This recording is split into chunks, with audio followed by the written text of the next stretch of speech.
Story of love. কণ্ঠ আমাদের, অনুভূতি আপনাদের।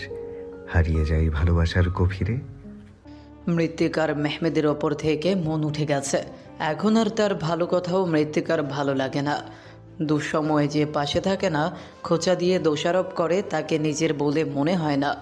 সে গম্ভীর স্বরে বলে, এখনও সিদ্ধান্ত নেইনি। তুই থাকলে মারও উপকার হয়। মৃত্তিকা হেসে বলে, শুধু কি মার উপকার হবে, তোমাদের হবে না? আমার মা কখনো চাইবে না সংসার ফেলে আমরাও তার উপকার করতে আসি। মেহমেদ অবাক হয় মৃত্তিকার এই আচরণে, বলে, এভাবে কথা বলছিস কেন? তুমিও তো আমার সাথে সুন্দর করে কথা বলো না ভাইয়া। প্রয়োজন হলে একটু গদগদ হয়ে কথা বলো, বাকি সময়টা কেবল খোঁচা দেয় ব্যয় করো। মেহমেদ থেমে যায়। টেবিল থেকে উঠে হাত ধুয়ে অফিসের জন্য ছোটে। মৃত্তিকার পরনের কাপড় ভিজে গেছে। ও বাড়ি থেকে আফিমের দেওয়া কিছুই আনা হয়নি। সে মনোয়ারার একটি সিল্কের শাড়ি পরেছে। শাড়িটা যদিও খুব পুরনো, তবে রং ঝলসায়নি। এত বছর পরেও সুন্দর দেখায় শাড়িটি। গোসল করে ঠিকঠাকভাবে শাড়ি পরে মৃত্তিকা মায়ের কাছে আসে। তিনি নকশি কাঁথা বুনছেন। মৃত্তিকা মায়ের পাশে এসে বসে জিজ্ঞেস করে, আর কত সেলাই করবে? ইরফানি তো কাঁথার অভাব নেই। মনোয়ারা হেসে বলেন, তোর বাচ্চা কাচ্চাদের জন্য সেলাই করেছি।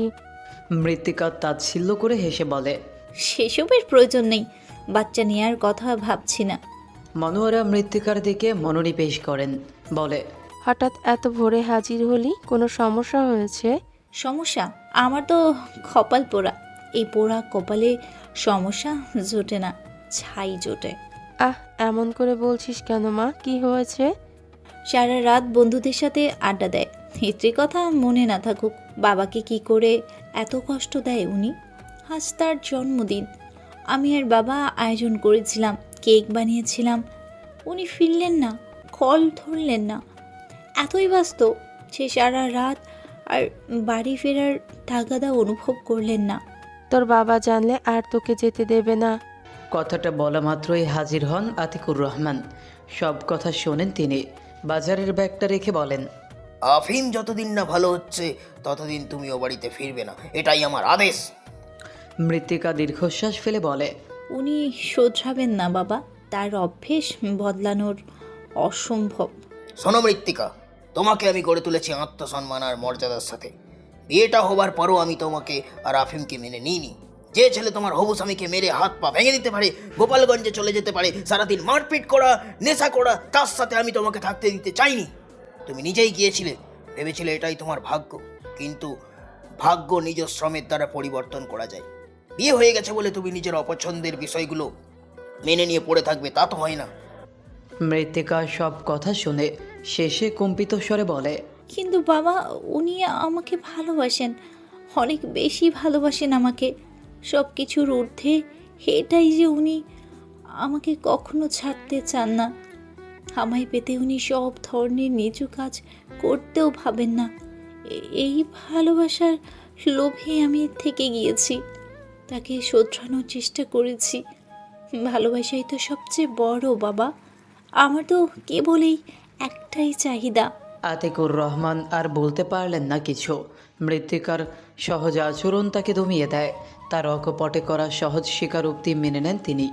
বুঝে ফেলেন আফিম মৃত্তিকার সাথে যেমন ভালো আছে, মৃত্তিকাও তেমনই আফিমের সান্নিধ্য উপভোগ করে। বাধা কেবল একটাই, আফিমের সহজাত কাজ তার নেশা। এইগুলো যদি ছেলেটা শুধরে ফেলে, তাহলে ওদের মাঝে আর কোনো ঝামেলাই থাকে না। আফিমের বাবার অনেক টাকা, তবুও আতিকুর রহমানের মনে হয় আফিমের কাজ করা উচিত। বেকার ভবঘুরে না থেকে অন্তত খুব কম টাকা হলেও উপার্জন করুক হালাল উপায়ে। ভোর হয়েছে অনেকক্ষণ। ভোরের মৃদু বাতাস শহরটাকে প্রাণবন্ত করে তুলেছে। সূর্যের তেজ ক্ষীণ, আলো স্পষ্ট হয়েছে। আফিম ক্লান্ত হয়ে ফিরেছে বাড়িতে। সারা রাত গান বাজনার পর খাওয়া দাওয়া করেই বাড়ি ফিরেছে সে।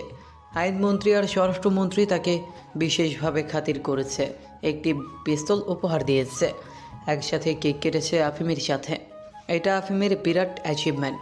তার সিনিয়র অনেকেই আছে যারা বড়সড় অপারেশন সাকসেসফুল করতে পারেনি। এভাবে মন্ত্রীদের সাথে মুখোমুখি পায়ের ওপর পা তুলে বসতে পারেনি। আফিম তা পেরেছে। তার উপর সবাই ভরসা করে। টিম লিডার হিসেবে তার সুনাম অনেক। ঘরে ঢুকে মৃত্তিকাকে না পেয়ে ভ্রু কুঁচকে ফেলে ছেলেটা। সে জানে মৃত্তিকা প্রচণ্ড রেগে আছে, তার রাগ ভাঙানোটা খুব জটিল। তবে কোথায় সে?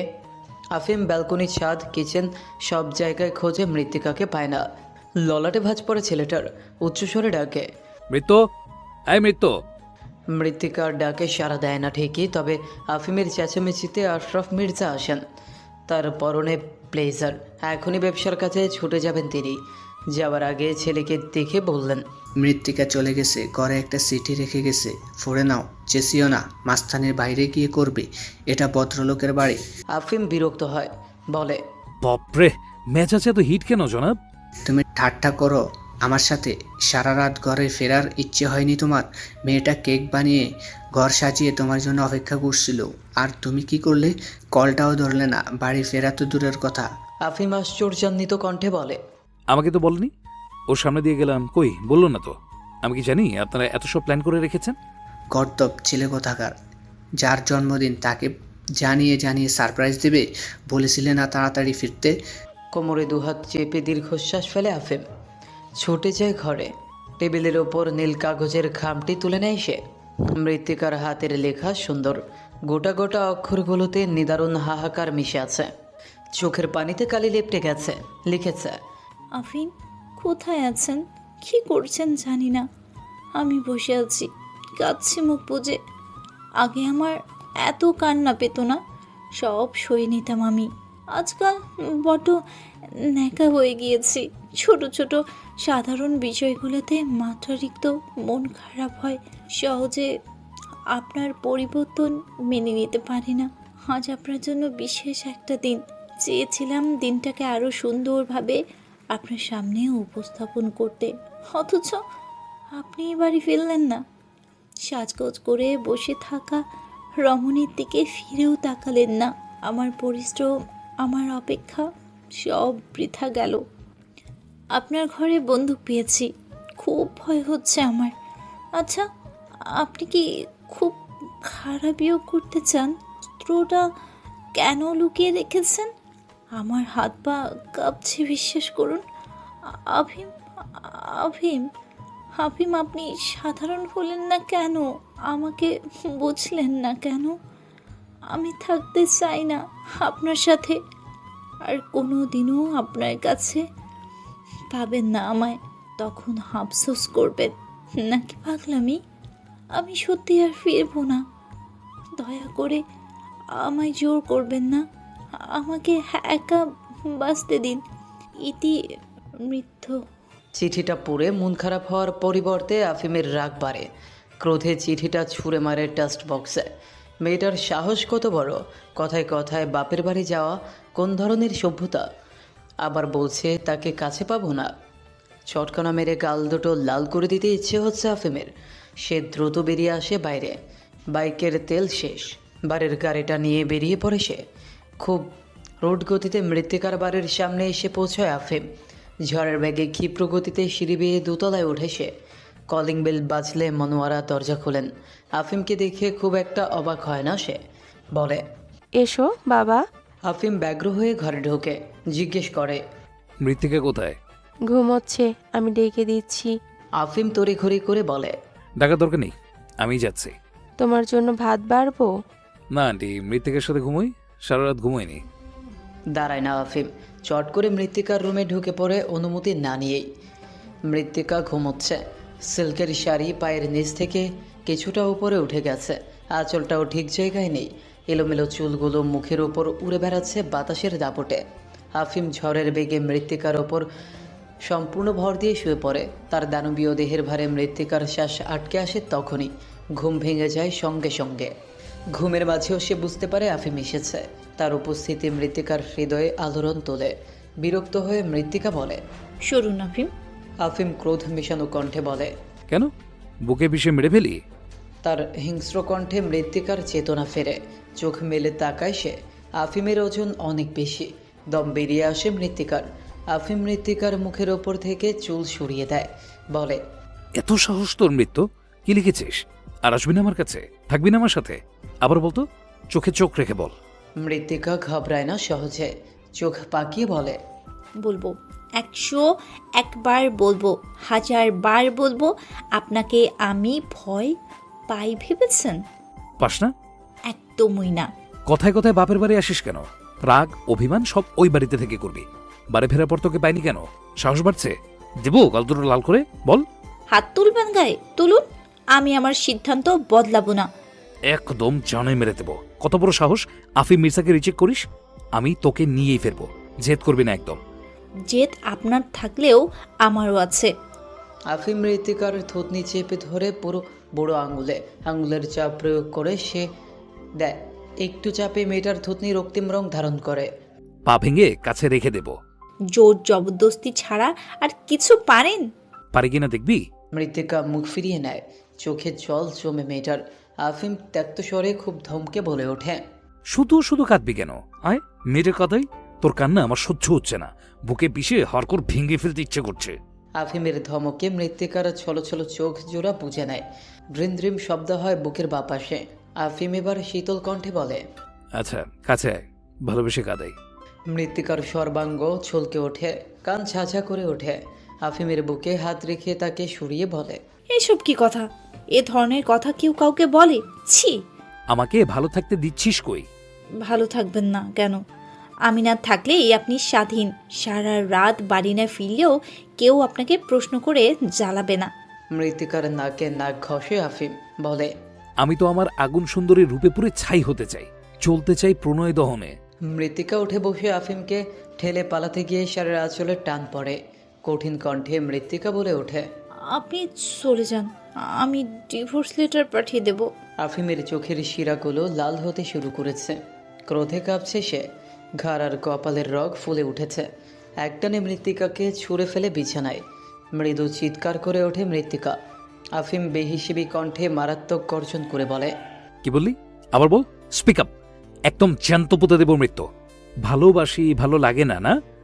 বকছি না, মারছি না। সাহস এতটাই বেড়েছে যে ডিভোর্স অবধি ভেবে বসে আছিস? বাড়ি চল, তোকে আজ আমি কি করব মৃত্যু তুই ভাবতেও পারছিস না। শরীর হিম হয়ে আসে মৃত্তিকার। ভীত কণ্ঠে বলে, কি করবেন? তুই তো কারি করবেন না, খারাপ হয়ে যাবে কিন্তু। কি খারাপ হবে বল দেখি? কে কার কত খারাপ করতে পারে? আয় দেখি। আপনি কিন্তু অভদ্রতা করছেন। তুই কি করলি? কি বললি একটু আগে? খোদার কসম ভালোবাসি বলে, নইলে জিভ কেটে ফেলতাম এখনই। আফিমের ঠান্ডা মাথার করা হুমকিতে ভয় সংকুচিত হয় মৃত্তিকা।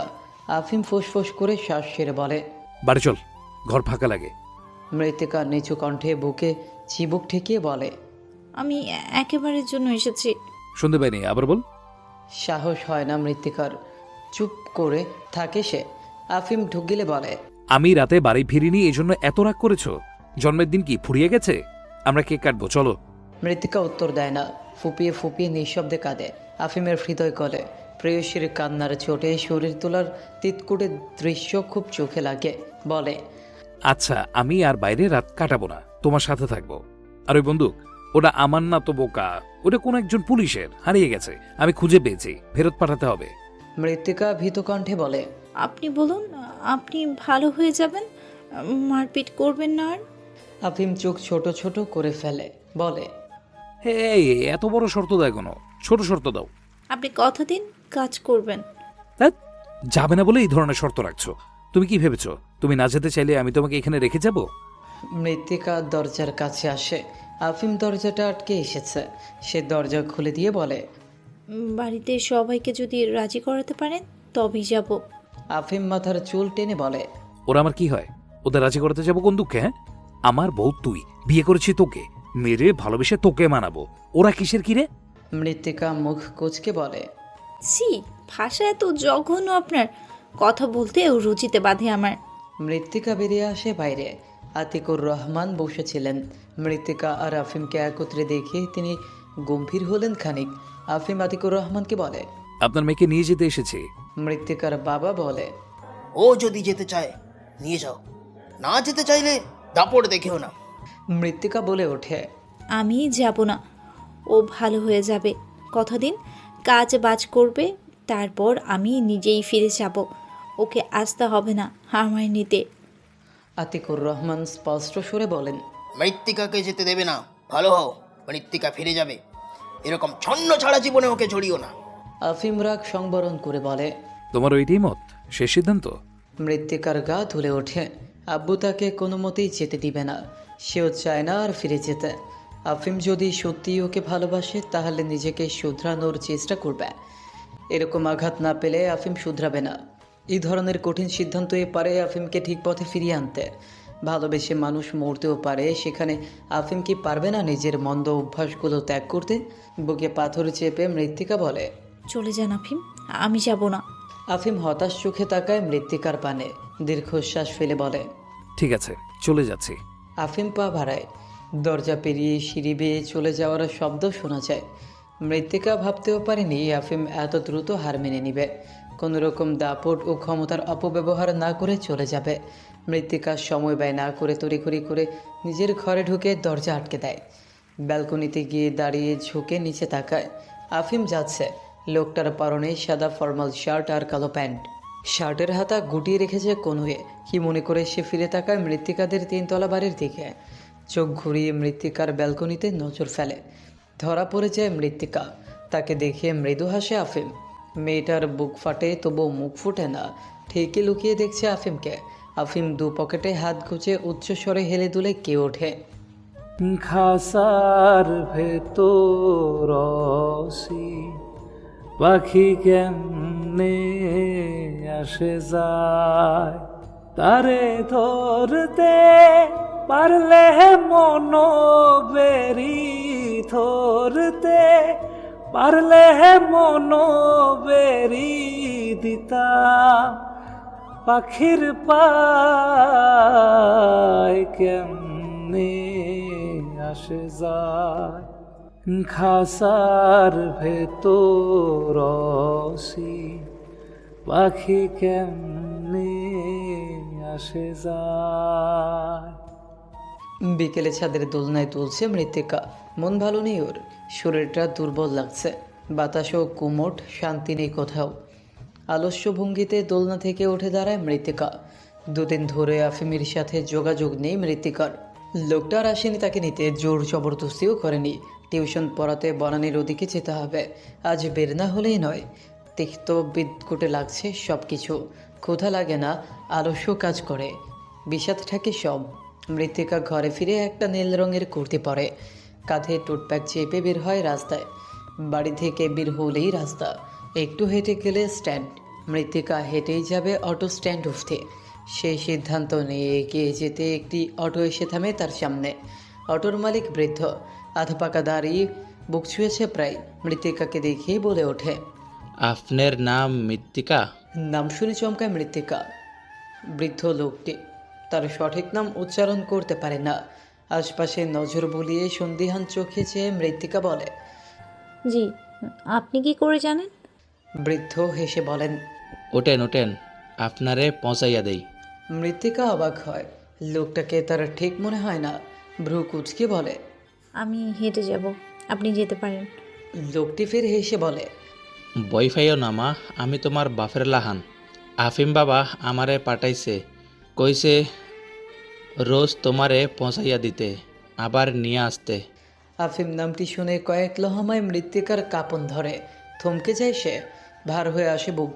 যাবার কালে আফিম সুর বেদনা মিশিয়ে যে গানটা গেয়েছিল তা এখনও মৃত্তিকার কানে বাজছে। মৃত্তিকার চেতনা ফিরে বৃদ্ধের দুশ্চিন্তায়। সে বলে। বিশ্বাস হয় না আমারে? আফিম বাবার লগে কথা কইবা? দাঁড়াও আমি ফোন দেই। মৃত্তিকা ফোঁস করে শ্বাস ফেলে রিকশা উঠে পড়ে। লোকটি আর আফিমকে ফোন না করে মৃত্তিকাকে উঠিয়ে নিয়ে যায় গন্তব্যে। মৃত্তিকার মুখে হাসি ফোটে। আফিমের চমৎকার মুখ ভেসে ওঠে মানুষ পটে। তার তীক্ষ্ণ সবুজাব চোখের চাহনি, বাঁকানো হাসি, দুলে ওঠা লম্বাটে শরীর, সবই চোখ বুঝলে স্পষ্ট হয়ে ওঠে। নেশাতুর মাদকতা মেশানো চোখে যখন মৃত্তিকার দিকে চায়, আকুল আবেদন জানায় ভালোবাসার। মৃত্তিকার হৃৎপিণ্ডের ধুকপুকানি বাড়ে, হাত পা শিরশির করে। সন্ধ্যায় টিউশন থেকে বের হবার পরেই সেই বৃদ্ধর সাথে দেখা হয় মৃত্তিকার। লোকটি অটো থেকে নেমে দাঁড়িয়ে আছে। মৃত্তিকাকে দেখেই পান খাওয়া লাল টকটকে দাঁত বের করে হাসে লোকটা। মৃত্তিকার দিকে চেয়ে বলে। একদম ঠিক টাইমেই আইছি। মৃত্তিকা উঠে বসে অটোতে। অটো চলে ধীর গতিতে। ল্যাম্পপোস্টের আলোতে রাস্তাগুলো সুন্দর দেখাচ্ছে। মুগ্ধ দৃষ্টিতে মৃত্তিকা দেখে সেসব। আফিম বাইকে উঠেছে, এলাকার টং দোকানে আড্ডা দিয়েছে অনেকক্ষণ। এখন বাড়ি ফিরবে, খিদে পেয়েছে খুব। তার মধ্যে হেলমেট মাথায় পাতে একটি মেয়ে এসে দাঁড়ায় তার সামনে। মেয়েটির গায়ে জলপাই রঙের লং ফ্রক, মাথায় খোপা বাঁধা। মেয়েটি এসে আফিমের মুখোমুখি দাঁড়ায়। কয়েক সেকেন্ড বুকের দুহাত গুজে আফিমকে পর্যবেক্ষণ করে। মেয়েটা বলে ওঠে, আপনি আফিম মির্জা না? আফিম চোখ ছোট ছোট করে তাকায়। তার চাহনি পর করেই মেয়েটি বলে ওঠে, এবার আমি কনফার্ম আপনি আফিম মির্জা। কনফেশন পেজগুলোতে আপনার নামে রোজ কত শত কনফেশন আসে আপনি জানেন না? আফিম মেয়েটার উত্তেজিত কণ্ঠ শুনে হাসে না মোটেই। সে বখাটে বলে পথে ঘাটে কেউ তাকে উত্তপ্ত করতে পারে না, প্রেমের প্রস্তাব দিতে পারে না। সকলে ভয় পায় এই ভেবে যে তারা সামনে গিয়ে দাঁড়ালেই আফিম মির্জা রেগে যাবে, গালে দুই একটা চড়ও বসিয়ে দিতে পারে রাগের মাথায়। অপমান আর তুইতকারি করা তো ফ্রি, এই জন্য মেয়েরা তার ধারে ঘেঁষে না। ঢাকা শহরের প্রায় সব মেয়েরা কল্পনায় তাকে স্থান দিয়েছে। ইনবক্সে মেসেজ আসে, বিভিন্ন পেজগুলোতে তার ছবি পোস্ট করা হয়, কনফেকশন দেওয়া হয়। অনেকে অনেক বেহুদা আবেগে কথা বলে পোস্ট করে আফিমকে মেনশন করে। আফিম সেসব দেখে না, সোশ্যাল মিডিয়ায় সে অ্যাক্টিভ নয়। মাঝে সাঝে স্ক্রোল করতে গিয়ে এসব দেখলেই রক্ত মাথায় উঠে যায় তার। মেয়েটার কথায় হেলদুল করে না সে, সোজা সবটা উত্তর দেয়। ওসব দেখার টাইম নেই। মেয়েটি লাজুক হাসে বলে, আমাকে একটু পৌঁছে দিবেন আফিম ভাইয়া? আমি হাসপাতালে যাব, আমার বোন আইসিইউতে। জ্যামে বসেছিলাম, এইমাত্র অটো থেকে নেমে হাঁটা ধরেছি। বাইকে করে জ্যামের মাল দিয়েও যাওয়া যায়, কিন্তু এই মুহূর্তে আমি লিফট চাওয়ার মতো কাউকে পাচ্ছি না। আফিম তোত্তেরা সরে উত্তর দেয়, আমি কাউকে লিভ দেইনি। আমি বিপদে আছি, হাসপাতালে যাওয়াটা জরুরি, তবুও সাহায্য করবেন না? আফিম অবিলম্বে সামনে তাকিয়ে উত্তর দেয়। না, আমি দয়ালু নই। মেয়েটি হতাশ হয়ে তাকায়, বলে, ঠিক আছে, আমি হেঁটে চলে যাব। আফিম সামনে তাকায়। অনেকগুলো গাড়ি জ্যামে আটকে আছে। কেবল সাইকেল আর মোটর বাইক চিকন ফাঁকা জায়গাগুলো দিয়ে চলে যাচ্ছে। জ্যামটা আকারে লম্বা। বসে থাকতে থাকতে যাত্রীরা কাহিল হয়ে পড়েছে। কেউ কেউ বাহন থেকে নেমে হেঁটে যাচ্ছে। মেয়েটি আফিমের বাইকের পাশের ফুটপাত দিয়ে হেঁটে যায় মন খারাপ করে। আফিম বিরক্ত হয় খুব, ঘাড় বাঁকিয়ে ত্যক্ত সরে ডাকে, এই যে শোনো। মেয়েটির নাম লাবণ্য। আফিমের ভক্ত সে। যেদিন খবরে দেখেছিল আফিম একটি মেয়েকে রেপ করেছে, সেদিন লাবণ্য ভাতই খায়নি, সারাটা দিন কেঁদেছে। আজ আফিমকে দেখে ভেবেছিল কিছু কথা বলবে, কিন্তু তা না হয় লাবণ্যের মনটা খারাপ হয়ে গেছে। এমনিতেও বোনের অসুস্থতায় সে ভালো নেই, তার উপর আফিমের এই কাজ ছাড়া স্বভাবে হৃদয় ভেঙে খান খান হয়ে গিয়েছে মেয়েটার। পেছন থেকে আফিম ডাক দেওয়ায় তার বিষণ্ণ চোখজোড়া চকচকে হয়ে ওঠে। খুশি লেপটে যায় চোখে মুখে। পিছু ফিরে পা বাড়িয়ে পুনরায় আসে আফিমের নিকট। আফিম বিরক্ত চোখে চেয়ে বলে, বসো, ড্রপ করে দিচ্ছি। মেয়েটি তাড়াহুড়ো করে ব্যাক সিটে বসে পড়ে, দুপা এক পাশে মেলে। হেলমেটটা মাথায় পরে নেয় সে।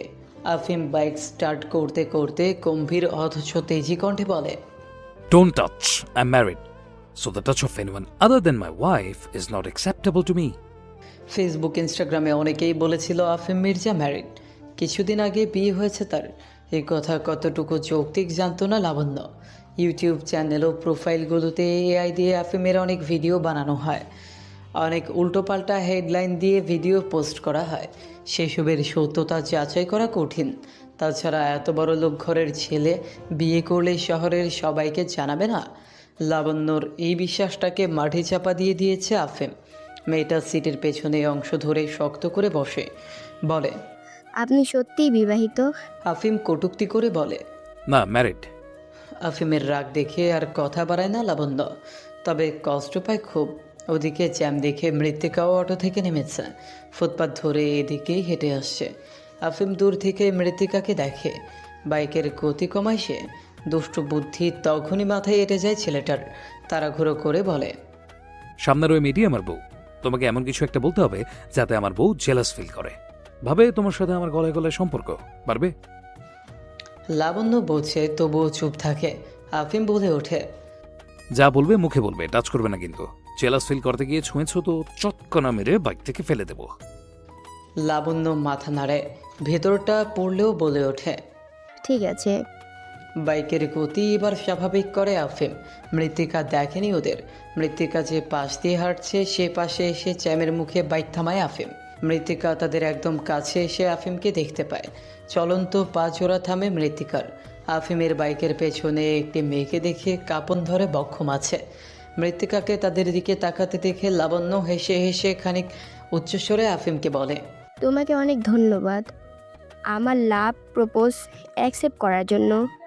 আমি তো ভাবতেই পারছি না তুমি আমার। মৃত্তিকা মেয়েটির কথায় হতভম্ব হয়ে আফিমের দিকে তাকায়। দু চোখ আর কানকে বিশ্বাস করতে পারে না সে। শোকে তাপে বুক ভার হয়ে আসে মেয়েটার। বাইকের দিকে পা বাড়াতেই আফিম জ্যামের মাঝে ঢুকে তীব্র গতিতে চলে যায় সেখান থেকে। দেখেও যেন দেখে না মৃত্তিকাকে।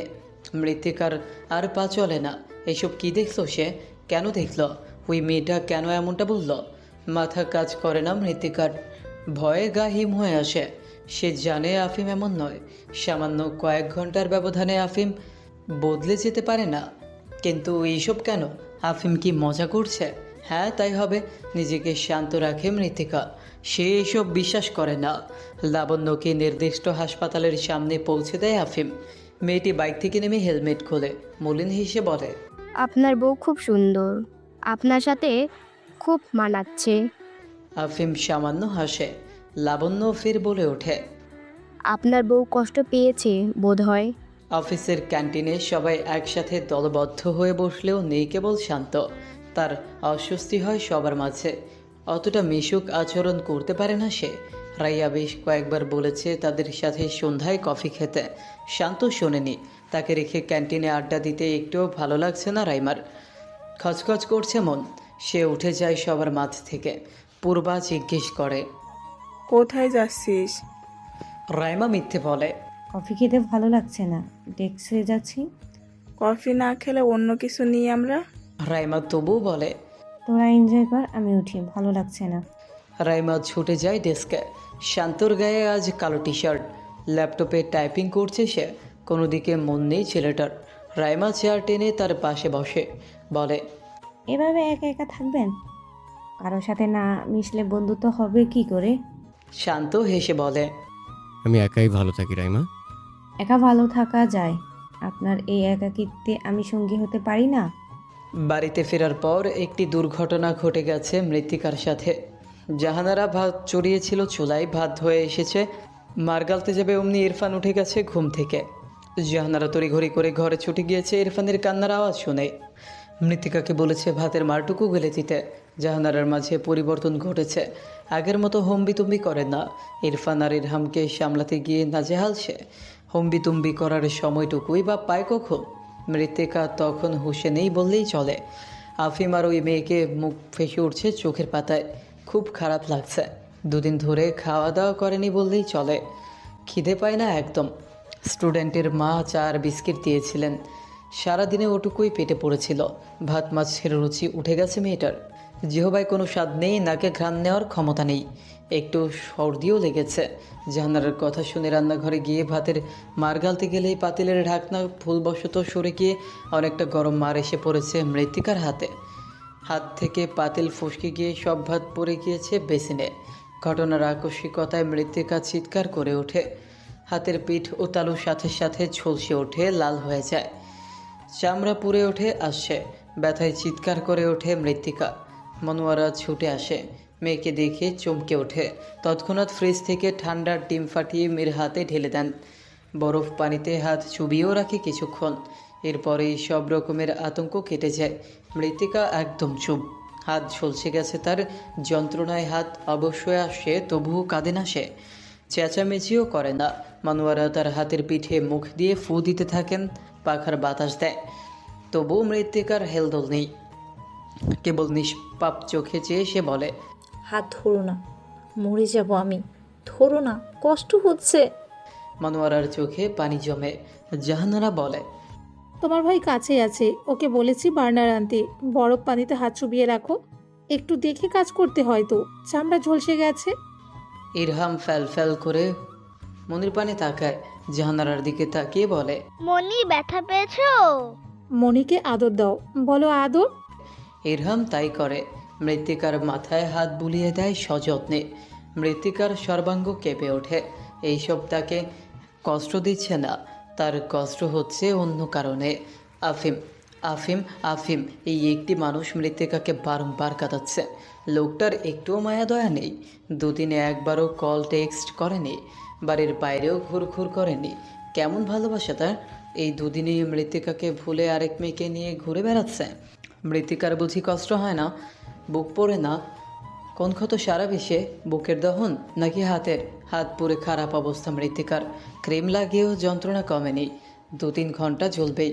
একেবারে ফুটন্ত গরম পানি ছিল। পাতিলের অর্ধেক পানি মৃত্তিকার হাতে পড়েছে। চামড়া কুচকে গিয়েছে, যেন গলে যাচ্ছে। আতিকুর রহমান কষ্ট পেলেন মেয়ের এই দশায়। 2 দিন মেয়েটাকে সে পর্যবেক্ষণ করেছে। মৃত্তিকার মন ভালো নেই, সব সময় মনমরা থাকে, ভালো করে খায়ও না। মেয়ে যে ভালো নেই তা তিনি বোঝেন। হঠাৎ এই দুর্ঘটনায় তিনি ব্যথিত হলেন। মেয়ের মাথায় হাত বুলিয়ে দিলেন, জোর করে কয়েক লোকমা খাইয়েও দিলেন। ঘুমোতে যাবার আগে থেকে মৃত্তিকার গা গরম হচ্ছে। সেই সবকে খুব একটা পাত্তা না দিয়ে মৃত্তিকা কম্বল জড়িয়ে শুয়ে পড়ে। মাঝরাতে সে বুঝতে পারে তার মুখ তেতো হয়ে গেছে। সর্দিতে নাক দিয়ে শ্বাস নিতে পারছে না সে। মুখ হা করে শ্বাস ফেলতে হচ্ছে। হাতও জ্বলছে, প্রচণ্ড শীত করছে। ঠক ঠক করে কাঁপছে তার গা। শরীরে অসহনীয় ব্যথা অনুভূত হয় মৃত্তিকার। হাত অবশ হয়ে যায় মেয়েটার। মাথার যন্ত্রণায় ছিঁড়ে যাচ্ছে। আপনা আপনি চোখ বেয়ে অঝরে পানি গড়াচ্ছে। মৃত্তিকা মাঝরাতে উঁচু স্বরে মনোয়ারাকে ডাকে। প্রথমে শুনতে না পেলেও 3 বার ডাকার পর মনোয়ারা ছুটে আসে ঘরে। মৃত্তিকাকে এই সময় কম্বল জড়িয়ে শুয়ে থাকতে দেখে চিন্তিত হয় সে। মৃত্তিকা মনোয়ারাকে দেখে বাচ্চাদের মতো ফুপিয়ে কেঁদে ফেলে, ঠোঁট উল্টে বলে, ও মা, দেখো তো আমার জ্বর এসেছে কিনা। মনোয়ারা মৃত্তিকার ললাটে হাতের পিঠ ঠেকিয়ে দেখে জ্বরে গা পুড়ে যাচ্ছে মৃত্তিকার। হাত ছোঁয়াতেই তার হাত গরম হয়ে উঠেছে। উত্তপ্ত গা থেকে গরম তাপ বের হচ্ছে। দাঁত কপাটে লেগে আসছে মেয়েটার। মুখটাও এইটুকানি হয়ে গেছে। সাথে সাথে সে চিন্তিত কণ্ঠে বলে ওঠে, মৃত্যু, তোর তো জ্বর এসেছে মা, ঔষধ খেতে হবে। দাঁড়া, আমি তোর মাথায় পানি ঢেলে দিই। বাতি জ্বালিয়ে মাথার নিচে মোটা বড় পলিথিন বিছিয়ে মৃত্তিকার মাথায় পানি ঢালে মনোয়ারা। মাথায় জলপট্টি দিয়ে ট্যাবলেট খাইয়ে দেয়। মৃত্তিকা পুরো শরীর কুটিয়ে নিয়ে নিচু কণ্ঠে জ্বরের ঘরে বলে, ও মা। মনোয়ারা উত্তর দেয়, কি মা?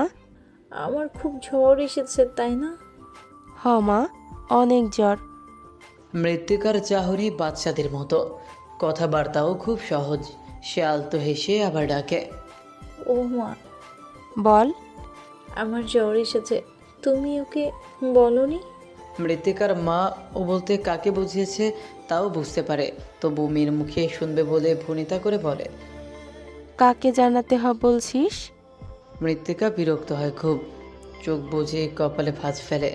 মনোয়ারের কথাকে অগ্রাহ্য করে বলে, ও বলতো আমার ভিজে জবজবে হওয়ার কান্নামাখা মুগর প্রিয়। এখন কি আমি কাঁদবো মা? কাঁদলে আমাকে ভালো লাগবে? মনোয়ারা বোঝে না এই কথার অর্থ। মেয়ের কণ্ঠ নরম, আদুরে। ঘরের মাঝে আছে মৃত্তিকা। বাচ্চাদের মতো নিষ্পাপ দেখাচ্ছে ওকে। কোনো প্যাচ নেই যেন কথায়। বলে, কি বলছিস তুই? মৃত্তিকা বিরক্ত হয়ে ওঠে। তার কথা তার মা বুঝতে পারছে না দেখে মৃত্তিকার খুব রাগ হয়। ধমকে ওঠে সে বলে, ধ্যাত, তুমি কিছুই বোঝো না। আব্বুকে রাখো জলদি। মনোয়ারা তার ঘুমন্ত স্বামীকে ডেকে তোলে। মৃত্তিকার ভয়ানক অবস্থার কথা জানাতেই তিনি ছুটে আসেন। মৃত্তিকাকে দেখে আতঙ্কিত হয়ে পড়েন তিনি। জ্বরে মেয়েটা হুঁশ জ্ঞান হারিয়েছে। চোখ বেয়ে পানি গড়িয়ে মুখ ভিজে গেছে। শীতে শরীর ঝাঁকি দিচ্ছে মেয়েটার।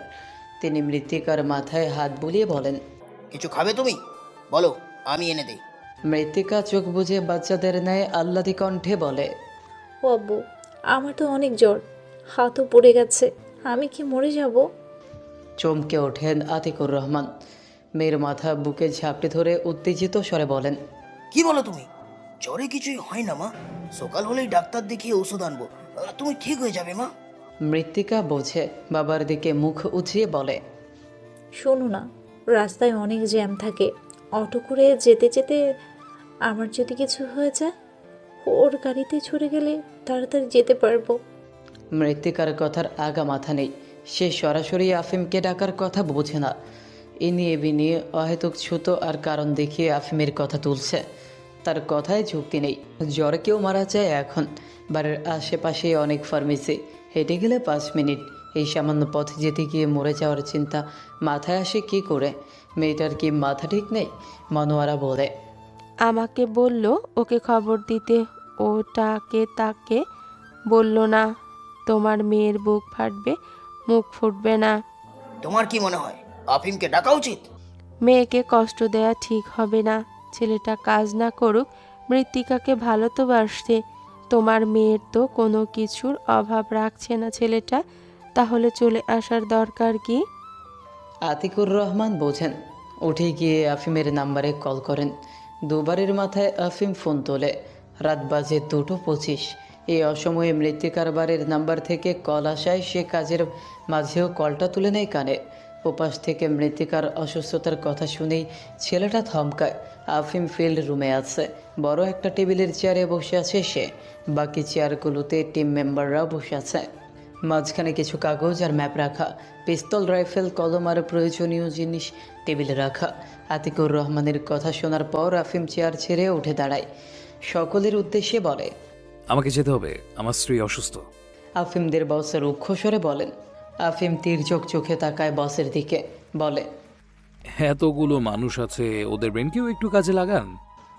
একজন জুনিয়র বলে ওঠে, ব্রাদার আপনি না থাকলে কিভাবে কি প্ল্যান করব আমরা? আফিম এবার রেগে ওঠে। মৃত্তিকার চিন্তায় অস্থির সে। মস্তিষ্ক এখন ফাঁকা, মাথা কাজ করছে না একদম। উত্তেজিত হয়ে থমকে ওঠে আফিম বলে, 12 জন মিলে একটা প্ল্যান করবে, সেটুকু পারবে না? আমি না থাকলে কিছু হবে না নাকি? শুনতে পেলে না আমার স্ত্রী অসুস্থ? বিপরীতে কথা বলে সাহস কিভাবে পাও? প্ল্যান অ্যাকশন সব যদি আমি করব, তখন তোমরা আছো কি করতে? ওকে ফাইন, আমি একাই সব করব, তবু যেতে হবে আমাকে। আফিম কালো ব্লেজার খুলে ফেলে একটানে। গলা থেকে টাইখানা ছুঁড়ে ফেলে টেবিলে। পকেটে থাকা বন্দুক ছুরি বের করে রেখে দেয়। সাদা শার্টের হাতা গুটিয়ে চুলগুলো অগোছালো করে বেরিয়ে পড়ে বাইরে। লেন্স খুলে রাখে বক্সে, মাস্ক পরে বাইকে এসে বসে। আর রাস্তায় মানুষ নেই। কুকুরগুলো আরামে শুয়ে আছে গায়ে। গাড়ি না থাকায় তুলনামূলক উচ্চ গতিতেই বাইক চালিয়ে মৃত্তিকাদের ফ্ল্যাটে পৌঁছায় আফিম। বাইক লক করে হন্তদন্ত হয়ে সিঁড়ি বেয়ে 2তলায় ছুটে আসে সে। দরজা খোলাই ছিল। আফিম একটু শান্ত হয়ে ধীর পায়ে এগিয়ে যায় মৃত্তিকার ঘরে। বিছানায় গুটিসুটি মেরে শুয়ে আছে মৃত্তিকা। পাশে মৃত্তিকার বাবা মা মেহমেদ দাঁড়িয়ে বসে আছে। আফিমকে দেখে মেহমেদ বেরিয়ে যায়। ইরফানের ডায়াপার চেঞ্জ করতে হবে তাকে। আফিম সালাম জানায় সবাইকে। ওদিন ফিরে যাওয়ার পর আবার ওই বাড়িতে পাড়া খায়, তার অস্বস্তি হচ্ছে। আতিকুর রহমান তাকে দেখে উঠে দাঁড়ায় মেয়ের পাশ থেকে, বলে, এসো মৃত্তিকা, তোমাকে খুঁজছিল। মনোয়ারাকে তিনি বলে ওঠেন, জামাইয়ের জন্য খাবারের ব্যবস্থা করো। আফিম বাদ সাধে, বলে, মৃত্তিকাকে নিয়ে আমি চলে যাব। মনোয়ারা বলে, ওর অবস্থা ভালো না বাবা, এই অবস্থায় নিয়ে যাবে? আফিম মৃত্তিকার দিকে চেয়ে বলে, সমস্যা নেই আন্টি, ভরসা রাখুন, ডক্টর ডেকেছি বাড়িতে। যেতে চাই কিনা জেনে শুনে নাও, আমি একটু চা বানিয়ে আনি, খেয়ে যেও। ঠিক আছে। ঘর ফাঁকা হতেই আফিম মৃত্তিকার মাথার কাছে এসে বসে। কোনোরূপ বাক্য ব্যয় না করে মৃত্তিকার মাথা বালিশ থেকে তুলে নিজের বুকে চেপে ধরে। পরিচিত সুঘ্রাণ পেতেই মৃত্তিকা আধো আধো চোখ মেলে। আফিমকে দেখে তার ফ্যাকাশে মুখখানা উজ্জ্বল হয়ে ওঠে। কম্বলের নিচ থেকে 2 হাত বের করে জড়িয়ে ধরে আফিমের পিঠ। গা শিরশির করে ওঠে আফিমের। মেয়েলি নরম হাতটা পিঠে আটকে যেতেই হাতের চাপ প্রয়োগ করে মৃত্তিকার মাথা চেপে ধরে বুকে। খুব দুর্বল কণ্ঠে মৃত্তিকা বলে, কোথায় ছিলেন? আফিম উপেক্ষা করে মৃত্তিকার প্রশ্ন। নরম রূপ বদলে মুহূর্তেই গম্ভীর হয় সে। রুক্ষ রাগী সুরে বলে, জ্বর বাঁধালে কি করে? মৃত্তিকা আফিমের বুক থেকে সরে যায়। ভেজা গাল দুটো মুছে নেয় সন্তপর্ণে। শুকনো ঢোক গিলে বলে, শ্বাস নিতে পারছি না আফিম। আফিমের হৃদয় তবুও কি গলে। সামান্যতম চিন্তিত নরম দেখায় না তাকে। মাত্রাতিরিক্ত কঠোর রূপে সে ধরা দেয় মৃত্তিকার নিকট। চোয়াল শক্ত করে বলে, সন্ধ্যায় তোমাকে সুস্থ দেখেছি আমি। মৃত্তিকার পরনে একটি ওভারসাইজ মেরুন শার্ট আর কটন কাপড়ের প্লাজো। মৃত্তিকাকে আগে কখনো এই ধরনের পোশাক পরতে দেখেনি আফিম। মৃত্তিকার পোশাক খুবই শালীন, মাথা থেকে সচরাচর ওড়না নামায় না, বড় চওড়া ওড়না দ্বারা বুক পিঠ ঢেকে রাখে মেয়েটা। মৃত্তিকা দুর্বল কণ্ঠে বলে, আপনি আমাকে কি করে ভুলে গেলেন? মৃত্তিকার শরীর টলছে, প্রচণ্ড দুর্বল দেহ মেয়েটার। আফিম মেয়েটির এই আবেগে আহ্লাদী কণ্ঠের বিপরীতে কড়া কণ্ঠে বলে, ভুলে যাওয়ার মতো কাজ করলে ভুলবো না। মৃত্তিকার ঠোঁটের কোণ কেঁপে ওঠে, খোপা খুলে যায় মেয়েটার। দুর্বল হাত জোড়া দিয়ে চুলের খোপা বাঁধতে গেলেই হাতের ব্যথায় চিৎকার করে ওঠে মৃত্তিকা। আহ জাতীয় অস্ফুট শব্দ বের হয়ে আসে মুখ থেকে। আফিম চোখ জোড়া মৃত্তিকাতে স্থির, তার ব্যথতুর ধ্বনি আফিমকে কাবু করে। আফিম মৃত্তিকার হাত ধরে খুব ধীরে নরম হাতে, হাত পুরে কালচে হয়ে গেছে মৃত্তিকার, চামড়া উঠে সাদা মাংস বেরিয়ে এসেছে। জ্বলনে মেয়েটা কতই না কষ্ট পেয়েছে। আফিম চোখ পুছে নেয়, চোখ জোড়া জ্বলে ওঠে। আশ্চর্য, এই মেয়েটার ঠুনকো ব্যথাও আফিমকে দুর্বল করে, কঠোর দৃঢ় মনোবল ভেঙে দেয়। গুলি চালাতে যে ছেলের হাত একটুও কাঁপে না, সেই ছেলের বুক কেঁপে ওঠে এই পিছিমের চাহনিতে। মৃত্তিকা তাচ্ছিল্যের স্বরে হাসে, আপনি বলেছিলেন আমার ভেজা চোখ, ভেজা গাল আপনার প্রিয়। আফিম মৃত্তিকার পুরা হাতের তালুতে খসখসে ঠোঁটের চুমু এঁকে দেয়। যন্ত্রণায় ঠোঁটের সেই মিষ্টতা অনুভব করতে পারে না মৃত্তিকা। আফিম নিচু স্বরে হিসিয়ে বলে, আমি এও বলেছিলাম যে তুমি পুরোটাই আমার, আমার শখের, আমার সাধের। আপনিও আমায় ছেড়ে যাচ্ছেন। আমায় ছাড়তে আপনার একটুও কষ্ট হচ্ছে না? তোমার কি মনে হয় ব্যথা কেবল তোমারই আছে, কষ্ট শুধু তোমারই হয়? আপনি তবুও ভালো হবেন না। আমাকে ছেড়ে দিবেন, কিন্তু নিজেকে পরিবর্তন করতে পারবেন না। এই মন্দ লোকটার জন্য এত কান্নাকাটি কেন করছো? মৃত্তিকা হকচকিয়ে ওঠে, বলে, আমি আপনার জন্য কাঁদছি না তো, জ্বরের যন্ত্রণায় কাঁদছি। আফিম ফোঁস করে শ্বাস ফেলে বলে, ঠিক আছে, আমি তাহলে চলে যাচ্ছি। আফিম মৃত্তিকাকে রেখে উঠে দাঁড়ায়। মৃত্তিকার মুখটা শুকনো হয়ে আসে, ছলো ছলো করে ওঠে চোখ। আফিম পা বাড়াতেই নিচু স্বরে মেয়েটা বলে ওঠে, আমার ঘুম আসছে না, ঘুমিলে না হয় চলে যাবেন। প্রিয়তমার সহজ সরল আবদারে পা থামে আফিমের। অগোচরে মুচকি হাসে সে। আফিম মৃত্তিকার মাথার পট্টিতে পানি ভিজিয়ে আবার কপালে লেপটে দেয়, মাথায় হাত বুলিয়ে দেয় মেয়েটার। চোখের পানি বড় খসখসে আঙুলের দ্বারা মুছে দেয় বারংবার। মৃত্তিকা আফিমের বাইসেপ ধরে রাখে, তার বাহু আগলে নেয় বুকের মাঝে, চোখ বুঝে নেয় শান্তিতে। চোখের পাতা ভারী হয়ে আসে মেয়েটার। বসে থাকা আফিমের পায়ের ওপর পুরো শরীরের ভর দিয়ে মৃত্তিকা তার বুকের মাঝে লেপটে থাকে। এক হাত জড়িয়ে সুখকর নিদ্রায় তলিয়ে যায়, ভুলে যায় সকল ব্যাধি। মনোয়ারা আফিমের জন্য চা নিয়ে আসে। মেয়েকে এভাবে আরামে আফিমের বাহু ধরে ঘুমোতে দেখে সে খানিক লজ্জা পেলেও চোখ সরায় না। আফিমকে চা দিয়ে বলে, ওর মাথাটা বালিশে দাও, তুমিও ঘুমিয়ে পড়ো। আফিম বুকের মাঝে লেপটে থাকা ছোট্ট মোলায়েম শরীরটা আঁকড়ে ধরে বলে, সমস্যা নেই আন্টি, নড়াচড়া করলেও জেগে যাবে, থাকুক এইভাবেই। আবহাওয়া আজ নাতিশীতোষ্ণ। বাড়ির বাইরের রাস্তায় বেল বাজিয়ে ছুটছে রিক্সা। ব্যালকনির ফাঁক গলে মৃদু রোদ এসে ঘরটাকে আলোকিত করছে। মৃত্তিকার ঘরে আসবাবপত্র তেমন নেই, তবে পুরো ঘর গোছানো। বিছানায় একটি ভাঁজও নেই। ব্যালকনির দুপাশে শিকগুলোতে ঝুলন্ত ফুলের টব আটকে রাখা। দেখতে খুবই সুন্দর দেখায় ব্যালকনিটা। মৃত্তিকার ঘুম ভাঙতে নিজে কারো বক্ষ মাঝে গভীর আলিঙ্গন অবস্থায় আবিষ্কৃত করে। ঘুমের মাঝে ভয় জেগে ধরে মৃত্তিকাকে। ছটফট করে দ্রুত চোখ মেলে সম্মুখের মানুষটিকে দেখে স্বস্তি পায় সে। আফিম বিছানার হেডবোর্ডে পিঠ থেকে আছো অবস্থায় রয়েছে। মৃত্তিকার পুরো শরীর বিছানায় থাকলেও মাথাটা আফিমের বুকে। আফিম তার দৃঢ় বাহুর জাতাকলে পিষে দিয়েছে তাকে। তবু ঘুমটা এত আরামদায়ক হলো কি করে কে জানে। একটুও দুর্বল লাগছে না মৃত্তিকার, সতেজ ফুরফুরে লাগছে দেহ। মনে হচ্ছে কিচ্ছুটি হয়নি রাতে, কোনো অসুস্থতা নেই তার মাঝে। মৃত্তিকা তার পরনের কাপড় দেখে কিছুটা আতঙ্কিত হয়ে পড়ে। গরম এলে এই রাতে কারেন্ট থাকে না। চার্জার ফ্যান এই বাড়িতে একটাই, সেটা আবার ইরফানের জন্য বরাদ্দ। গরম কাপড় পরে রাতে ঘুম হয় না ঠিকঠাক, তাই নিউ মার্কেট থেকে আব্বুই এই কটনের শার্ট আর প্লাজো এনে দিয়েছিলেন। মৃত্তিকা শার্টটা পরে কখনো ব্যালকনিতেও চায়নি। এই পোশাকে বাড়ির লোক ছাড়া আর কেউ দেখেনি তাকে। আফিম এভাবে তাকে দেখে ফেললে মৃত্তিকার লজ্জা লাগবে, অস্বস্তি হবে। তাই সে আফিমের হাত সরিয়ে উঠে যাওয়ার জন্য বল প্রয়োগ করে। আফিমের ঘুম পাতলা, মৃত্তিকার একটু নড়াচড়াই সজাগ হয় সে। ঘুম ঘুম চোখে মৃত্তিকাকে দেখেই তার ললাটে হাত ছোঁয় আফিম। সেই হাতে উল্টে যায় মৃত্তিকার গলায় কালে। অতঃপর মানুষটা বেশ শান্তি অনুভব করে, সতেজ সুরে বলে, হালকা আছে, ক্যাপসুল খেলে ওটুকুও থাকবে না। আফিম উঠে পড়ে, টেবিলের ড্রয়ার থেকে বের করে থার্মোমিটার। একটু নেড়ে থার্মোমিটার এগিয়ে দেয় মৃত্তিকার দিকে, বলে, মেপে দেখো। আফিমের চোখ লাল হয়ে আছে, চোখে রাজ্যের ঘুম, মুখ ফ্যাকাশে তন্দ্রাচ্ছন্ন, পরনের সাদা শার্টটা কুচকে গেছে। তার টেনে টুনে সোজা করার প্রয়াস চালায় ছেলেটা।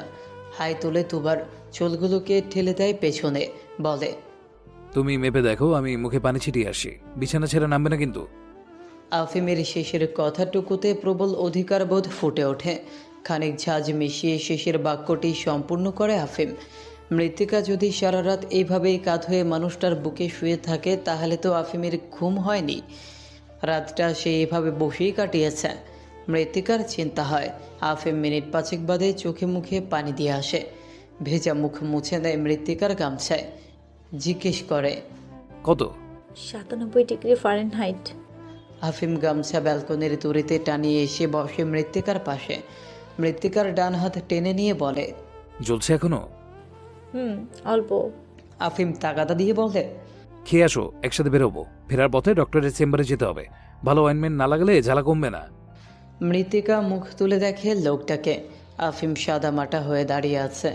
তার পোশাকে আভিজাত্য নেই, বাহ্যিক চাকচিক্য নেই, অথচ লোকটাকে দেখলে হৃদয়ে অদ্ভুত আনন্দের আভাস পাওয়া যায়। সংকোচহীনভাবে তাকিয়ে থাকতে ইচ্ছে করে। মানুষটার মাঝে আলাদা এক টান অনুভব করে মৃত্তিকা। বিপদ হলে মনে হয় কিছুই হবে না, আফিম আছে তো সাথে। ব্যথা পেলেও মনে হয় আফিমকে দেখলে ব্যথারা সব পালাবে, বলবে আফিমের বউকে কষ্ট দেওয়া যাবে না। এতটা বিশ্বাস, ভরসা আর কেউ দখল করেছে মৃত্তিকার। আপনি ঘুমিয়ে নিন কিছুক্ষণ। বাড়ি গিয়ে ঘুমাবো। মৃত্তিকা থার্মোমিটার রেখে ওয়াশরুমে ছোটে। সুতির লম্বা ফ্রক পরে ওড়না মাথায় চেপে বেরিয়ে আসে। আফিম তাড়া দিয়ে বলে, খেয়ে জলদি আসবে, বের হবো তাড়াতাড়ি। ডক্টর বসবে 9টায়। মৃত্তিকা আফিমের পানে তাকিয়ে বলে, আমি আপনার সাথে যাব না। মিনমিনে স্বরে কথাটা বলে মৃত্তিকা। আফিম যে রাগিয়ে এখনই না চট করে কালটা চেপে ধরে তার। মনে মনে সে বুঝে ফেলে আফিম কি বলবে। তাহলে রাতে ডেকে পাঠালে কেন? সারা রাত বুকটাকে বালিশ মনে করে ঘুমালে কেন? এখন বলছো যাবে না? আফিম আসলেই রেগে গিয়েছে। মৃত্তিকা জানতো লোকটা তাকে খোঁচা দিবে। ঘরে থাকলে বুঝিয়ে মৃত্তিকা ওই দুঃসাহসিক কাজটা করতো? মোটেই না, বরং রাগ জেদ ইগোটাই তখন প্রাধান্য পেত। মনের কোণে জমা ঠুমকো আবেগ পিষে যেত এসবের নিচে। কোনোভাবেই আফিমকে কাছে পাওয়ার জন্য মরিয়া হতো না সে।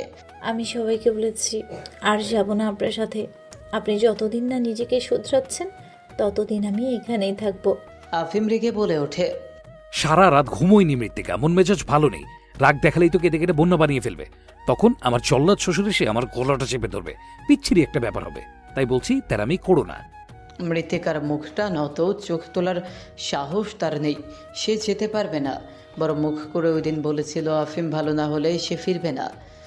আব্বুও বলেছিল আফিম নিজেকে পরিবর্তন না করলে সেও মৃত্তিকাকে ফেরত পাঠাবে না। এখন যদি লাজ লজ্জা ভুলে বেশরমের মতো আফিমের পিছু পিছু চলে যায়, তাহলে আব্বু খুব রেগে যাবে। তার কথা না শোনার কারণে পরবর্তীতে মৃত্তিকার মুখটাও না দেখার সিদ্ধান্ত নিতে পারে। এমত অবস্থায় মৃত্তিকা চাইলেও ফিরতে পারবে না, আফিমকেও আর শুধরানো যাবে না। সে মিনমিনে স্বরে বলে, আপনি যেহেতু ভালো হবেন না সেহেতু আমারও ফেরা হবে না। আফিম আর কথা বাড়ায় না, হার মেনে নিয়ে বলে, ঠিক আছে, আমি চলে যাচ্ছি। আফিম পা বাড়িয়ে বেরিয়ে গেল ঘর ছেড়ে। মৃত্তিকা একই জায়গায় দাঁড়িয়ে রইল স্থিরভাবে। খানিক্ষণ বাদে ঘর ছেড়ে বেরিয়ে দরজার দিকে তাকালো। মেইন ডোর খোলা, মানে আফিম সত্যিই বেরিয়ে গেছে। মৃত্তিকার মনটা বিষিয়ে গেল। তখনই চোখ জোড়া ছলো ছলো করে উঠল। নীরবে 2 ফোঁটা পানিও ঝরল চোখ পেয়ে। আফিম চলে গেল, তার ফেরার রাস্তা তবে একেবারেই বন্ধ। মৃত্তিকার মন মানে না খাটের পাশে বসে ঝড়ো ভঙ্গিতে। জ্বরটা আবার বাড়বে বোধ হয়, বুক পিঠ জ্বলতে আরম্ভ করেছে। মৃত্তিকা চুপচাপ বসে রয় সেইভাবেই। বেশ কিছুক্ষণ পর মনোয়ারা ডেকে ওঠে মৃত্তিকাকে। চোখ মুখ স্বাভাবিক করে মৃত্তিকা বেরিয়ে এলে মনোয়ারা তার হাতে খাবারের প্লেট ধরিয়ে দেয়। মুরগির মাংস কষা আর খিচুড়ি রান্না হয়েছে। ট্রেতে খাবার আর পানি দিয়ে বলে। যা দিয়ে আয় আফিমকে। মৃত্তিকা তাচ্ছিল্যের স্বরে হাসে, বিষাদমাখা কণ্ঠে বলে। উনিতে চলে গেছে। মনোয়ারা বলে। কি বলিস? আফিম তোর আব্বুর ঘরে বসে আছে, খাবারটা দিয়ে আয়।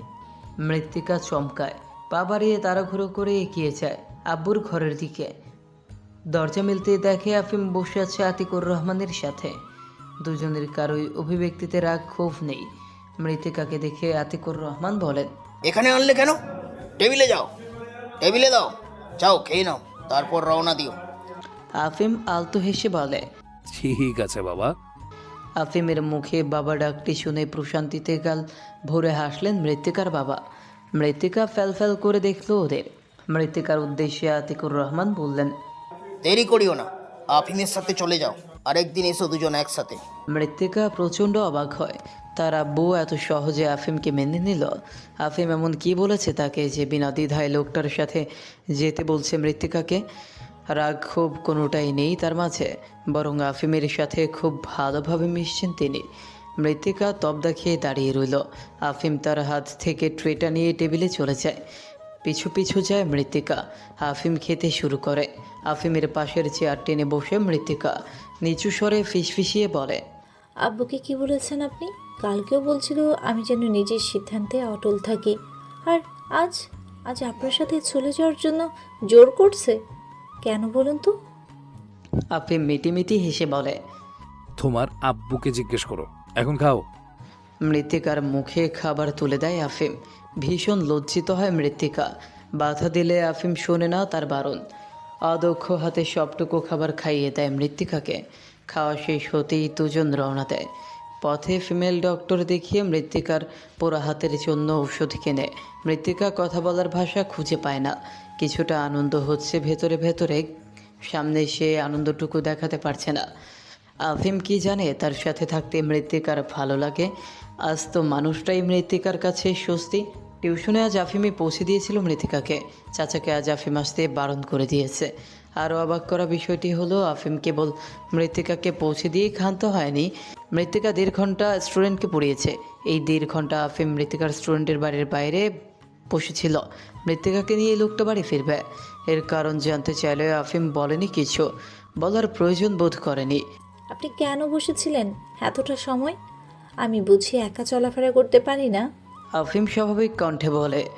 আগে তুমি সুস্থ ছিলে, আজ অসুস্থ, তোমাকে ফেলে কোথাও যেতে পারি না মৃত্যু।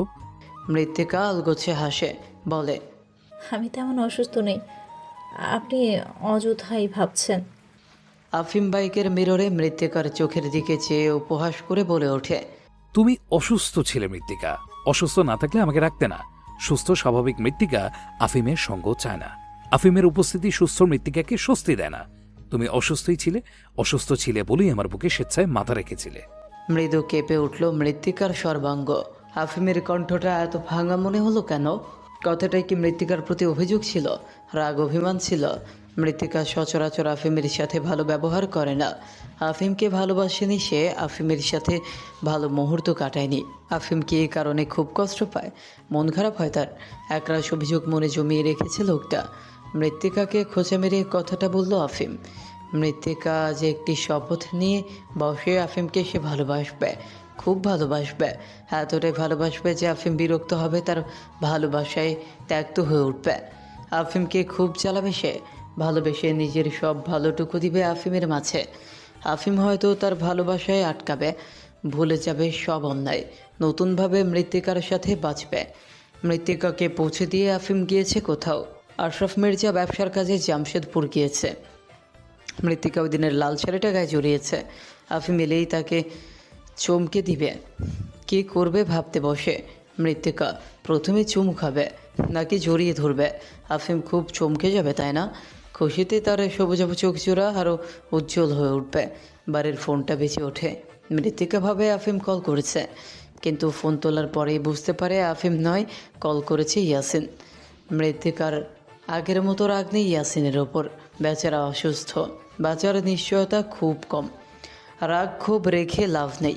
সৃষ্টিকর্তা হয়তো মৃত্তিকার ভালো ভেবেই এমন জীবন দান করেছেন। কলটা তোলা মাত্র ইয়াসিন বলে ওঠে। মিতিকা, জি বলুন। আমি ইন্ডিয়া চলে যাচ্ছি, একটু পরেই ফ্লাইট। ও আচ্ছা, শুভকামনা।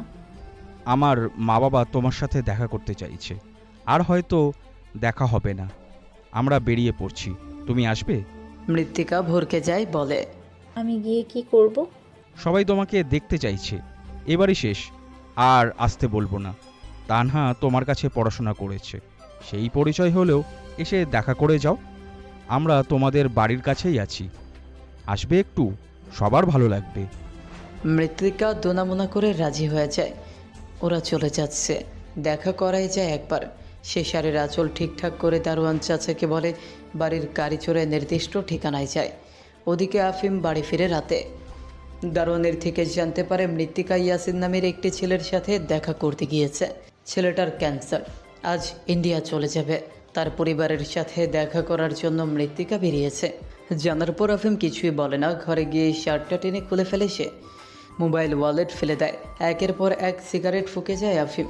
সিগারেটের দুর্গন্ধে ঘরটা ভরে ওঠে। ধোয়া দুর্গন্ধ সব কিছুকে অগ্রাহ্য করে আফিম বসে থাকে মেঝেতে। চোখচোরা চলে ওঠে তার, আঙুলের ফাঁকে ছ্যাঁকা লাগে আগুনের। মৃত্তিকা নির্দিষ্ট জায়গায় পৌঁছে দেখে রাস্তার পাশে ইয়াসিন দাঁড়িয়ে আছে। তার পরিবারের কেউ নেই সাথে। মৃত্তিকার মনটা খচখচ করে ওঠে। ধীর পায়ে এগিয়ে যায় সে। তাকে দেখে ইয়াসিন এমনভাবে তাকায় যেন তার হৃদয়ে অস্থির হয়ে উঠেছিল মৃত্তিকাকে দেখার জন্য। নতুন রূপে মৃত্তিকাকে সে মুগ্ধ হয়ে দেখে। তার চাহনিতে বিব্রত হয় মৃত্তিকা, বলে, আপনার পরিবারের বাকিরা কোথায়? ইয়াসিন মৃত্তিকার দিকে এগিয়ে আসে। আচমকা সে মৃত্তিকার দুহাত নিজের মুঠোয় পুরে নেয়। ঘটনার আকস্মিকতায় তাজ্জব বনে যায় মৃত্তিকা। ইয়াসিন গড়গড় করে বলে, আমি তোমাকে মিথ্যা বলেছি মিতি, আমি অসুস্থ নই, সম্পূর্ণ সুস্থ। আমি রুবিককে ডিভোর্স দিয়েছি মিতি। ও একটা মাগি, ক্যারিয়ারের লোভে 2 মাসের বাচ্চা নষ্ট করেছে ও। মা হয় কিভাবে পারলো এমনটা করতে? ওর লোভ লালসা আমার পরিবারের সবাইকে তিলে তিলে শেষ করে দিচ্ছে। আমি ওকে ডিভোর্স দিয়েছি, সব টাকা পরিশোধ করে। ও আর ফিরবে না। চলো মিতি, আমরা আবার সব শুরু করি। আমি আর ভুল করব না, তুমি যেমন চাইবে তেমনই হবে মিতি। প্লিজ ফিরে এসো। তুমি বললে আমরা দেশে ছেড়ে চলে যাব, সব পিছন ভুলে নতুন করে বাঁচবো। মৃত্তিকার গা খিনখিন করে ওঠে। হতভম্ব হয়ে যায় সে। ইয়াসিন ওই দিন যা বলেছিল সব মিথ্যে। মৃত্তিকার সহানুভূতি পেতে এত বড় মিথ্যে বলেছিল সে। রবির সাথে ইয়াসিনের কোনো সম্পর্ক নেই, এখন ইয়াসিন মৃত্তিকাকে চাইছে। এইসব কি করে সম্ভব? ইয়াসিন পুনরায় বলে ওঠে, আমি ভালো হয়ে যাব মিতি, কখনো কথার খেলাপ করব না। তোমাকে নিয়ে অনেক দূরে চলে যাব, সব ভুলে গিয়ে নতুন করে শুরু করব। আমাকে ক্ষমা করো মিতি। তুমি যদি আজ আমায় ফিরিয়ে দাও, আমি সুসাইড করব। ইয়াসিন পা ধরেছে মৃত্তিকার, চোখের মতো চেপে ধরেছে তার পা চুকল। মৃত্তিকার ঘৃণা লাগছে, রাগে কাঁপছে দেহ। এইসব কথা কি করে বলে লোকটা? এত অন্যায় করেও স্বাদ মেটেনি। সব কিছুর সাথে মৃত্তিকা যখন নিজেকে মানিয়ে নিয়েছে, তখন এসেছে ভালোবাসা ভিক্ষা চাইতে। প্রবল ক্রোধ গিলে মৃত্তিকা বলে, আমার পা ছাড়ুন। ইয়াসিনও তোত্তেরামি করে বলে, আগে তুমি রাজি হও। আমি জানি তুমি আমার আগের মতোই ভালোবাসো, না করো না প্লিজ। মৃত্তিকা ফের বলে, পা ছাড়ুন আমার। ছাড়বো না। মৃত্তিকা টেনে তোলে ইয়াসিনকে। তৎক্ষণাৎ কষে একটি চর বসায় ইয়াসিনের গালে। রাগে লাল হয়ে ওঠে তার নাক চোখ। ত্যক্ত চোখে চেয়ে বলে, আপনার কি মনে হয় আমি এতটাই সস্তা? যখন মন চাইবে কাছে টানবে, যখন মন চাইবে ছুঁড়ে ফেলে দেবেন। আর কি বললেন আমি ভালো নেই? আমি আপনাকে ভালোবাসি। আপনার ভাবনা ভুল। আমি আফিমের সাথে ভালো আছি, আমি ওনাকে ভালোবাসি। আমরা একে অপরকে ভীষণ ভালোবাসি। আপনার প্রতি আমার কেবল ঘৃণা আছে, বিন্দু মাত্র ভালোবাসা নেই আপনার প্রতি। আপনি আসলে একজন কাপুরুষ, নিত্য নতুন সঙ্গী না হলে আপনার হয় না। রুবি আর আপনি একই। অন্যকে ঠকাতে গিয়ে আপনারা দুজনকে ঠকে গেছেন। সৃষ্টিকর্তা আপনাদের কর্মফল পৃথিবীতেই দিয়েছে, এবার শাস্তি ভোগ করুন। ফার্দার আমাকে কল করবেন না, আমাকে বিরক্ত করবেন না, নইলে আপনার নামে মামলা করতে বাধ্য হব। আমার স্বামীকে নিশ্চয়ই ভালো করে চেনেন। আফিম মির্জার বউ আমি। আমার দিকে চোখ তুলে তাকালে সেই চোখ আমি তুলে নেবার ক্ষমতা রাখি। মৃত্তিকা দ্রুত বেগে গাড়িতে উঠে বসে। খুব কান্না পায় ওর। জীবনটা এমন কেন, যাকে ভালোবেসেছে তাকে পায়নি। এখন যখন অন্য কারোর সাথে জীবনটা মানিয়ে নিতে চাচ্ছে, তখনই পুরনো মানুষটা ফিরে এসে পুরনো ঘা তাজা করছে, খুঁচিয়ে রক্তাক্ত করছে। ইয়াসিনকে কতই না ভালোবাসতো সে, ঘর করার স্বপ্ন দেখত। সব বিষিয়ে দিয়ে এখন নিজে ঠকে গিয়ে মৃত্তিকাকে ব্যবহার করতে চাইছে। কতটা জানোয়ার হলে একজন পুরুষ একাধিক নারীর সাথে অন্যায় করে। রবি একজন স্বার্থপর চরিত্র, তার সাথে মৃত্তিকার যোগাযোগ নেই। ইয়াসিনের সাথে যেটুকু যোগাযোগ ছিল তা আজ শেষ। কারো কাছে কোনো দাবি নেই মৃত্তিকার। বাড়িতে হন্তদন্ত হয়ে ফেরে মৃত্তিকা, কোনো দিকে না তাকিয়ে সোজা চলে যায় ঘরে। ঘরের দরজা আটকে দিতেই দেখে আফিম বসে আছে বিছানায়। সিগারেটের দুর্গন্ধে টেকা দেয়। ধোঁয়ায় নাক মুখ কুঁচকে ফেলে মৃত্তিকা। অবাক হয়ে দেখে আফিমকে। ঝড়ের বেগে আফিমের কাছে আসে মৃত্তিকা। আফিমের দিকে চেয়ে বলে, আফিম, আপনি এত সিগারেট খাচ্ছেন কেন?